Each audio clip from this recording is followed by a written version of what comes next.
Trump गरज रहे हैं। ट्रंप के हथियार ईरान पर बरस रहे हैं। सुपर पावर जिस स्टाइल में दुश्मन को मारता है वो इसलिए भी कुख्यात है कि वो सांस लेने की फुर्सत नहीं देता।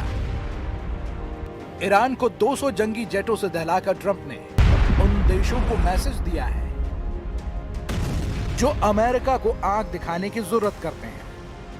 ईरान को 1200 बमों से छलनी करके सुपर पावर ऐसे देशों को डरा रहे हैं जिनके पास एटम बम है, वो भी सभी अमेरिका के दुश्मन हैं। लेकिन जिस तरह ईरान टक्कर दे रहा है, जिस तरह ईरान के साथ एक के बाद एक देश जुट रहे हैं, वो ट्रंप की टेंशन बढ़ा रहा है। रूस ने अली खामेनेई की हत्या को बर्दाश्त से बाहर का कांड कह दिया है। चीन ने ईरान पर इजराइल और अमेरिका के हमले को इंटरनेशनल कानून का उल्लंघन बताया है। उत्तर कोरिया के किम जोंग उन ने ईरान पर ट्रंप के हमले को पूरी दुनिया के लिए खतरनाक कह दिया है। ईरान के हमदर्द देश गुस्से से उबल रहे हैं। वहीं ईरान की सुप्रीम सिक्योरिटी काउंसिल के चीफ अली लारिजानी ने दावा किया है कि ट्रंप ने दिल जलाया है, उन्हें बदले में यही जख्म मिलेगा।